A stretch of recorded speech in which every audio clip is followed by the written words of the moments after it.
ଓଡ଼ିଆ ଅସ୍ମିତାର କଥା କହିକି ସରकारକୁ ଆସିଥିବା ଭାରତୀୟ ଜନତା ପାର୍ଟିର ସରକାର ଆଜି ଓଡ଼ିଆ ଲୋକଙ୍କୁ ସୁରକ୍ଷା ଦେବାରେ ବିଫଳ ହୋଇଛି।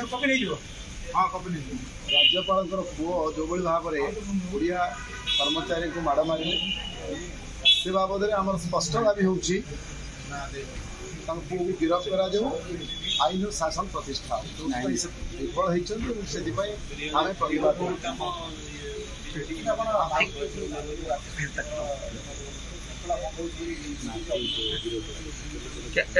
ଶୃଙ୍ଖଳା ଭଙ୍ଗ ହେଉଛି ବୋଲି ବିଜେପି କହିଛି। ଡେମୋକ୍ରାଟିକ ଢଙ୍ଗରେ ବିଧାନସଭା ଭିତରେ ୱେଲକୁ ଯାଇକି ପ୍ରତିବାଦ କରିଛୁ ଏବଂ ପ୍ରତିବାଦ କଲା ପରେ ବାରମ୍ବାର ପ୍ରତିବାଦ କଲା ପରେ ମଧ୍ୟ ସେମାନେ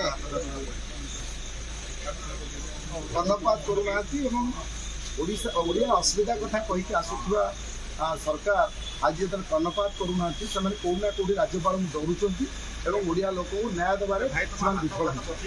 ଆଉ ଗୋଟେ ଭାଇ ଗୋଟେ ତଥ୍ୟ ଆସେ ବିରୋଧୀ ଦଳ ନେତାଙ୍କୁ ଗିରଫ କରିବାକୁ ଦାବି କରୁଛନ୍ତି।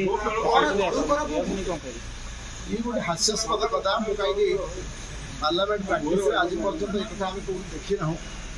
ସେ ନୂଆ କରି ସରକାରକୁ ଆସିଛନ୍ତି, ତାଙ୍କର ଅଭିଜ୍ଞତା ନାହିଁ, ସେ ଆଗେ ରୁଲ୍ସ ଆଣ୍ଡ ପ୍ରୋସିଜିଓର କରିକି ଆସନ୍ତୁ। ଏ ପ୍ରକାର ହାସ୍ୟାସ୍ପଦ କଥା କହିକି ସେ ନିଜର ବିଫଳତା ପ୍ରକାଶ କରୁଛନ୍ତି। ବିଧାନସଭା ଚଳେଇବା ହେଉଛି ଶାସକ ଦଳର ଦାୟିତ୍ୱ। ସେମାନେ ଆଗେ ରୁଲ୍ସ ଆଣ୍ଡ ପ୍ରୋସିଜିଓର ପଢ଼ିକି ଆସନ୍ତୁ, ତାପରେ ଷ୍ଟେଟମେଣ୍ଟ